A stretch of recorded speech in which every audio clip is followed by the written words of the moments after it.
welcome to the Bendorf Bench. I'm Matt Fetters, and this is the program all about high school football here in Northern Virginia and featuring the Bendorf brothers, Mark Bendorf, head coach of the Robinson Rams, and Pete Bendorf, head coach of the Northern Region champion Oakton Cougars. Congratulations. Sounds nice. All right.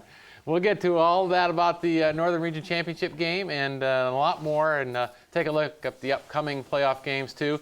But before we get started, we want to thank our sponsors that help us out here at the Fairfax Sports Network. CCI Screen Printing, everything you need, t-shirts, hats, you name it, they got it. CCI Screen Printing. Also, Strong Arm Sports, longtime sponsor here, and we thank them for all their support that they give us each and every week. U.S. Sports Trainers, U.S. Sports Online, strength and training program. Quickly write down that trainer code 901701. I've got it memorized now. Worthless without it, I think. And last but not least, the House of Pain. Put a little attitude into your workout at the House of Pain. There's their website, houseofpain.com. Also, other programs here. Don't forget, tomorrow night, the Fairfax Sports Report with Dan Rubin of the Northern Virginia Journal and Brian Bauer of the Times Community Newspapers. That'll be Thursday night at 8, rebroadcast Friday at 12:30 in case you're still home from the snow that we think we might get. Also, don't forget, the game of the week will be the next round of the playoffs as Oakton takes on Western Branch. You can see that game Saturday at 5:30 and then again Sunday at 7. And we've got a website and an email address. There it is. Check out the website. There's lots of highlights from games on there. And don't be bashful. Send us an email and give us any suggestions you might have about this program or anything else that we crank out here on Channel 10. Okay, before we get to your game, let's take a mention here at the Division 5 Championship, South Lakes and Woodson. South Lakes comes out on top just barely, 7-2. Looks like a baseball score there. But the Seahawks are Division 5 Northern Region champs. It's interesting because it was 2-0 with about 3 minutes to go. Woodson has an outstanding defense. It's really been a turnaround year for both. Mark can talk a little bit about South Lakes, but Woodson played great defense all year, and I believe the South Lakes score was set up on a botched punt return or a mishandling of a punt that South Lakes recovered.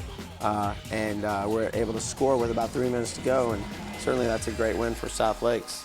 Yeah, something we talked about earlier in the season was we thought South Lakes had a real viable chance or opportunity to win the region in the Division 5. A remarkable turnaround record-wise, but not a surprise to a lot of people in the coaching community. Great job by Joe Tribuco and the group of seniors that he had. When we played him earlier in the year, they were vastly improved over the previous year. Take a little deeper look into the stats from that South Lakes ball game. You see right there kind of two different approaches on that game. Woodson with a lot more rushing yardage and South Lakes with a lot more passing. Right, and you can see right there the 35-yard rushing by South Lakes, who can run the football quite well. That's a testament to Woodson's fine defense. The passing yards, obviously, I think South Lakes picked up 50 of those on one play. 56 yards in penalties there, I'm sure hurt Woodson quite a bit. I'd be happy to have that. Total yards, they're pretty close, 133 to 131, but not a lot. I mean, for the whole game, you know, you're 270 yards, 260 Comes down yards. to a turnover when you got two teams, obviously very evenly balanced, and you know, hard-fought game. It's tough. Somebody had to lose that one.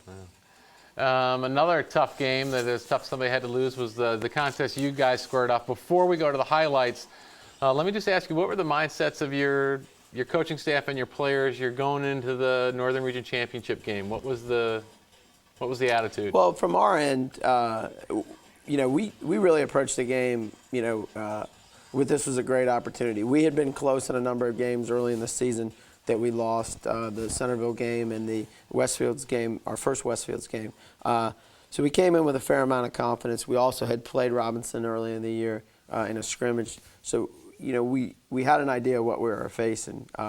We just made a big deal about, and I've got a group of experienced seniors who had been in a lacrosse regional final against Robinson and our basketball kids, and we have five or six players off the basketball team that was in the regional finals. You know, we talked a lot about getting to the regional championship and not winning it, and that was a point of emphasis. And our big thing was, let's finish the job. Let's finish the job. And you know, fortunately, a couple things went our way, and you know, I think it's a real credit to those seniors. They'd been close twice, and they wanted to finish the job. And the Rams, you guys were reigning state champs, undefeated so far. What was the mindset going in for you guys? Well, I think, trying to keep the momentum going, and it's hard, particularly in football at any level, to go through a season undefeated. And but certainly once you get to the playoffs, that's what you're faced with. And I thought we've been playing pretty well, particularly at the end with our Lake Braddock game and our West Springfield game, the final 2 regular season games, and then Centerville, our first round game. And mindset was to try to build on that and keep going. Didn't play out that way, but it's pretty tough in football in particular, to maintain that, and not to discredit Oakton's effort, because I think Pete hit it right in the head. He has a group of veteran senior players who are real determined, and you could see it at the end of the game. But our guys, I think, going in and all season long, even though it wasn't something we really talked about, wanted to defend the title. Okay. Stage is set. Let's go ahead and roll the highlights. Oakton visiting Robinson for the Northern Region Championship, Division 6. The highlights will be there in a second. I just know it. And once they start rolling in here, we'll just take you through from start to finish. Here we go. Started out, nice sunny day. Yeah, it was beautiful. Opening kickoff, we were just trying to kick it away from Chase Anastasia. And that's Nick Altamir, who's a fine player, but we feared him a little less than Chase. And then on the first play from scrimmage? Yeah, first play from scrimmage, off tackle play. We just got some blocks, and then Chase Anastasia takes it into the end zone. So it's 7-0 after the conversion here, just about 30 seconds into it. So you score on your first play, what are you thinking? No, I wasn't really thinking anything in terms of, that being what I knew it was going to take a lot more than that. And Pete, you guys are scored on immediately. What are you thinking? Thank God it happened the first play, and we got plenty of time to come back. So actually, usually if you get scored on early, hopefully you just rebound from that. We were able to get some real good pass rush, which was something we talked about. We didn't want to, allow Andy Hardigan time to throw the ball. We were able to get some pressure there. This is Pat Day, our quarterback, just running the triple option here. And this is a pass play where we're just trying to hit a hitch out in the flat. And anytime the ball's in Pat's hands, we feel like we have a chance, and he showed his ability to scramble. I believe this was the only extra point we did make on the day. And we do have a fine kicker. Matt's been great for us all year. We had some mishandling of some snaps and things like that, and there's a lot that goes into that. Our kick coverage, I thought, was excellent. We really put an effort on that. This is a little throwback that Andy hits, a real nice catch by John Kinzer down the sideline there to give us a first down, and this was the end of the possession. The quarterback did a really good job waiting for the play to develop, and it's a little option route there where Chase really kind of finds the opening there in the defense, and that made it, I believe, 14-13. No, it's 14-7.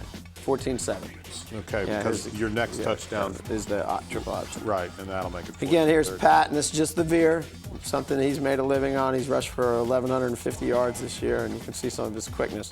And here's the triple option, the midline triple we call it. Strong safety falls down there, and then we get a couple of good blocks on your corner there. And John, who's had a great year, a lot of speed, takes it in from about 47 yards out. You can see the weather's starting to change, the wind's blowing, and we just kind of pushed that ball a little bit right. Of course, I thought it was good, but what do I know?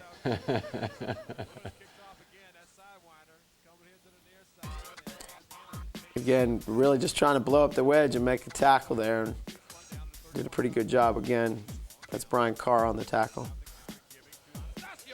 We actually blitzed into this. It makes it look a lot better. We just blitzed in, and here's the next punt. Something we really worked on all year. We hadn't blocked kicks until the playoffs, and 2 weeks in a row we've blocked a kick there. That's Chad Grimm, 12, blocking the kick, and Quinn Cook, number 22, scooping it up. And we really put an emphasis on that, trying to scoop and score. Here's our going for 2, just a little throwback, and Robinson was well prepared for that and shut it down.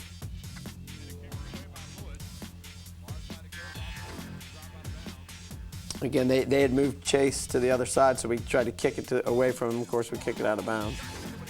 Little play action, faked a jet sweep, tried to hit the tight end dump. He got hit right there which caused the ball to come loose. All it was ruled incomplete. A little problem with the snap there. This was a third down play. We were kind of hoping for a catch and a run, and Oakton did a nice job of coming up. Here's a pretty good defensive play by Blake Schubert and Adam Faznat. This was a lead play on a 3rd and 5 that Mike Baguetta just popped out of the pile there. See a little bit of excitement on his part. This is a waggle, and they got the end tied up there. And again, Dave just kind of tucking it down and getting it to the 3-yard line. Took a number of plays to get in. We just start. Same thing happened to us last year in the playoffs down there, and we had talked about that. Finishing the job is another thing here. So we, of course, we fumble a snap on 3rd down. Second down, right. We get in on 3rd down. We just run our favorite play, midline. It's just a double lead there on the goal line, and Pat sneaks in. He's difficult to see at 5'9", 100. I'm probably being generous calling him 5'9", but 160 pounds. There's Adam Faznat, certainly one of the finest players ever play in the Northern region. Again, we're just pooching the ball, trying to keep it away from Anastasia. There'll be a time when people will not kick to that young man, though. No question. He's a 10th grader.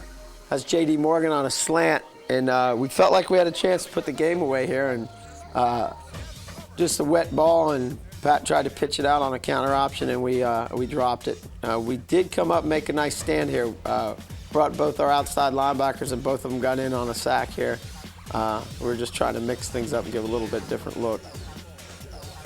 This is a nice play by Brent Jones, just reaching in and separating the ball. This was after a punt, and this gave Robinson the ball, I believe, on the 25-yard line. Right, and this is a nice run by Chase Anastasia, kind of bouncing off people and picking up extra yard. You can see he gets down to pretty close to the 10-yard line. Then just run the buck sweep and nicely blocked. And that's Aaron Richards, a junior there, putting the ball in the end zone. And this was the 2-point play, which was just a little bit, just a toss to Anastasia. We got it reach blocked, and then he made a nice effort to get the last yard or two. So that puts, we're up 25-22. This is the next kickoff, and it's critical at this point to get first down. So there's only about 5 minutes to go in the game. We were unable to move it, and we punted. And here's the first play. And Mark, you can talk about this after. We just got Chase up the rail on a trips combination route, and he makes a nice catch and run. We felt like we were going to get one-on-one coverage, and felt like that was a pretty good matchup for us. And then this is the extra point to put us ahead. So now you're up by 4. 29-25. Right. 3 minutes. 3 minutes, 20 seconds. Yeah. And we haven't been very good on a 2-minute drill, but we had changed up the way we did it before the Westfields game, and it really paid off for us. We just put the ball in Pat's hand. We just had gotten a first down. There was a face mask that helped us out, and just a little play action fake and out and up to Dan Phipps. But here's the play of the game. And I don't know how he hung on to the ball. We were trying to hit J.D. Morgan down the sideline. And this is just Pat deciding he wanted to win the game. Great effort getting the ball in the end zone. And that was with 51 seconds left. And we missed the extra point again. We struggle with that. It's something we've addressed this week. So you're back up now. How much time we have here? 51 seconds, I believe, when we scored. So. And again, it's critical not to get field position because Kinzer can kick the ball a long way. This was a nice little route there, just trying to get some yardage and move the sticks. And then this was really the last opportunity, a throwback, and unfortunately, the ball was underthrown there, as we did look like we maybe had it set up. And Oakton was able to recover, and nice pursuit there. This will make it 4th down here, and it's just kind of an alley-oop. Just hoping for something good to happen for us. It didn't, so that turned the ball over. They did the take a knee deal, and you can see who's excited and who's not. So 31-29, Cougars come out on top, Northern Region champs. Another big day for Pat Day. Yeah, he's just a phenomenal player, and high school football is built on kids who he's diminutive in size, but yet his heart, you can't measure it. He just refuses to lose. All the kids were saying how calm he was on the last drive, and I read his comments, and he told me, he said, after Chase had beat him for the touchdown and he'd fumbled twice in the fourth quarter, he said, I couldn't live the rest of my life knowing those were like the last plays of my high school career. And so he goes, I got one more chance, which I was happy to do, and took advantage of it. He really did.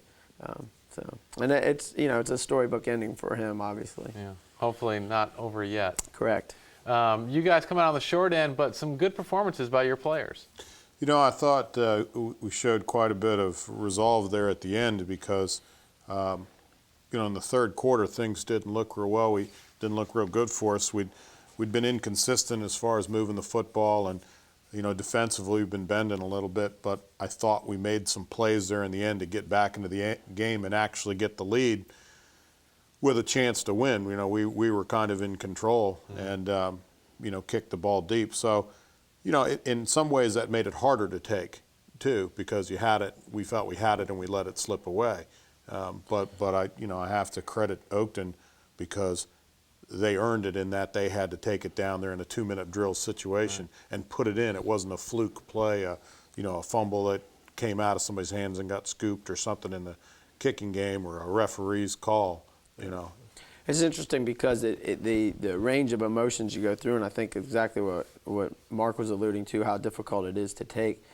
We were playing for obviously pretty high stakes, and you had two teams that were, just playing their hearts out. Robinson had battled so hard to get back in and take the lead. On the other side, when they got the lead, it was a bitter pill, especially when we felt like, it was 25-14. We had the ball on their 37-yard line, feeling like if we punch it in there and get points, it's, there's 5 minutes to go, game's over. To have it turn that quickly, and then for us to turn it around, it really was an emotional roller coaster. Something I really, even when the game was over, there was elation, but there was also, wow, what just happened. Right. So, it was a battle, and two good teams. Take us through I'm sure it was a roller coaster for you as well over there as you guys seesawed back and forth and you're up late. Well, I think not only that is you get accustomed to winning, and it's not that you necessarily expect it, because in fact the opposite. We normally go and we have tremendous respect for all the opponents we play, but the finality of it to be playing for a regional championship and hopefully a vie into the state playoffs, and then to be turning in your equipment, and for the majority of the seniors to realize they're not going to put on pads again. Right. Certainly for Robinson, none of them will.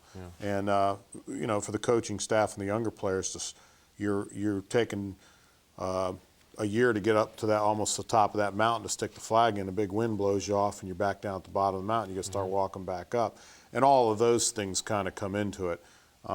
So yeah, it is tough, but that's, I think, what makes it appealing to people to watch, because they know that the kids, the players, and the coaches are going to coach hard and play hard because of what is at stake and how important it is to them. And those were all the things we were feeling. And then in addition to that, for me, to know that Pete, was on the other end, I mean, that is, I think, something that helps a little bit. Okay, wasn't the only championship being played last weekend, as we said. There's also it was the only one that mattered. That's the only one that mattered.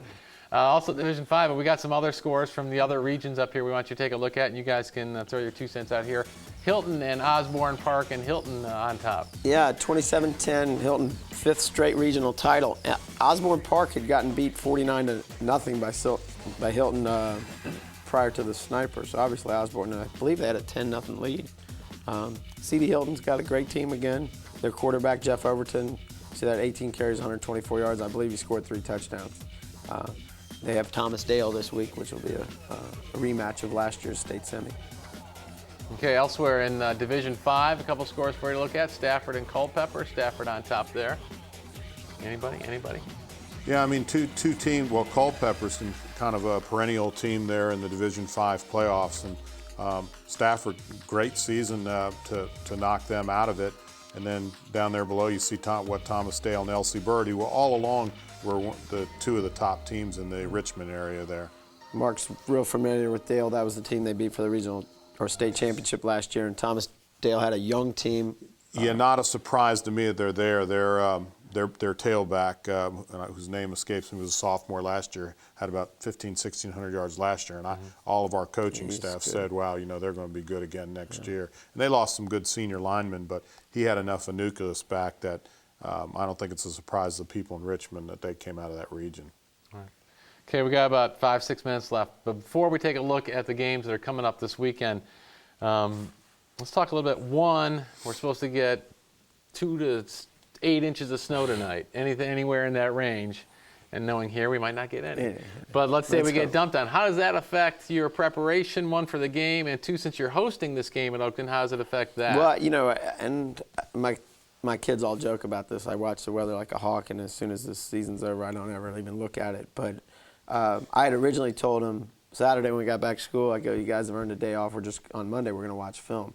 And then Sunday, I turned the weather on, and they're calling for this snowstorm. So when we got to school on Monday, I said, hey, we're practicing. And they were like, oh, coach. But we went out, and we had a short, about an hour and 15 minutes where we just did a walkthrough, and I was concerned about getting special teams in. So it really kind of sped up some of the preparation that I would normally do Tuesday and Wednesday. Today, we really were pretty thorough with everything, went through everything, 2-minute goal line, coming in, going out, all our offensive situations, all our kicking game situations, because I wanted to make sure if we got some inclement weather on Thursday and Friday that we really had covered everything, and we just needed to work on the mental aspect of it. The plan is tomorrow he's coming over to the Robinson Stadium. We're going to scrimmage. It's. I mean, and when I got to school today, they told us that if you can't go outside, Robinson's offered their field house to use, and it's really half of it because we're using the other. Getting ready for next year. Right. We've got really, a session in the other. Even when I told our players that, they were like, it's like a classy thing to do, and it's really nice, obviously. But hopefully that won't happen. I will tell you this: we spent about 6 hours. We painted the field today, got it all ready, and we've covered it with tarps, which was a lot of fun, let me tell you. And I'm glad I say this, I'm sure it'll come back to me. We don't have to pull them off. We have a group of parents I think are going to come in and try to get them off either Friday or early Saturday. The field's in great shape. It should be nice even if we get some foul weather. Can't use the Westfield helicopter to blow the snow off? Yeah, I told the Oakton parents when we went over to Westfield to play them, and they had rented that helicopter. I said, I'm really disappointed in you, and they go, what's that, coach? And I said, Westfield's got a helicopter to blow their field, dry it out, and they were going, yeah, we'll have to step up. We'll do it one better. So I expect them to be out there in force taking care of things. Really walking around with lighters trying to heat it all up. So. Okay, and then next, and Mark, you can jump in here too on this topic because you're familiar with this. Your team has won the Northern Region Championship. Is it difficult to keep them focused on the task at hand, the next step? I mean, the Northern Region, that's what everybody talks about all year, be Northern Region champs. I personally don't think so. I mean, because theoretically with each level that you advance through the playoffs, there's more at stake. And in theory, they should get more and more excited because really to win the state semi game, that's the game that propels you to the state final. So, and it's a new team, a team you're not familiar with, and generally I think it's pretty easy to motivate them. Yeah, we really have talked about the fortunate thing for me.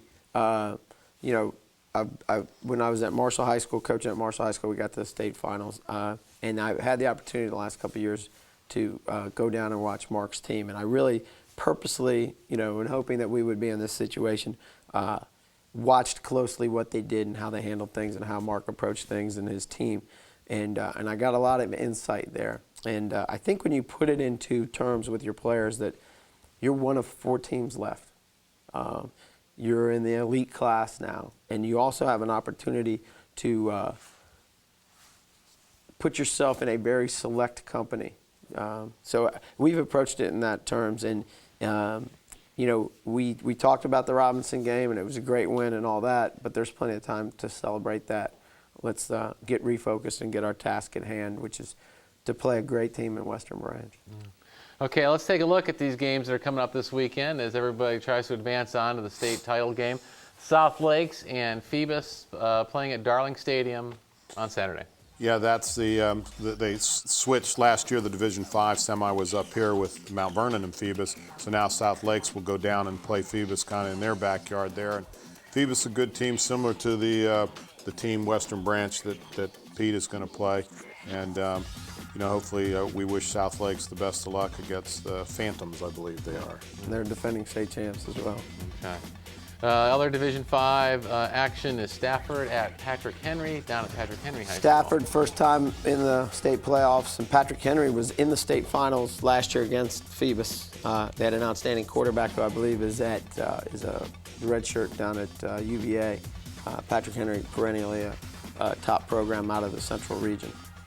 And then Division 6, of course, it's Western Branch and Oakton, Saturday at 1:30? 1:30 at Oakton. It's nice to have a home playoff game, although laying those tarps down, I didn't think so. It's great to play at home. Western Branch, outstanding team, throws the ball extremely well, runs it extremely well, and very athletic on defense. They have the Gatorade Player of the Year in Virginia, and Vince Hall is a linebacker and a tight end. So come on out and support us, and we plan on representing Northern Region real well. All right, and our last Division 6 matchup, Thomasdale at Hilton, and that one's at Hilton. Yes, and that's also a rematch from last year. Thomasdale, the team that we played in the state finals, they're out of Richmond area, and of course C.D. Hilton out of the Northwest region, and that is at Hilton, as to where last year they played that down in the central area. And should be a real good game, particularly taking into account that last year Hilton feels like they were upset in that game. Sure. I'm sure they want to maybe get a little revenge there. All right, lots of great football coming up this weekend. Make sure you get out and see a ball game. We want to remind you of a couple more things right before we go. Don't forget about the Fairfax Sports Report tomorrow night at 8, and then again Friday at 12:30. And don't forget the high school game of the week, Western Branch and Oakton, Saturday at 5:30, and then Sunday at 7. And there's the website, there's the email. Check it all out. Lots of highlights on that website you'll enjoy. And hopefully we'll see you back here with more good news next Wednesday night about our Oakton Cougars. It'll be fine with me. Until then, good night.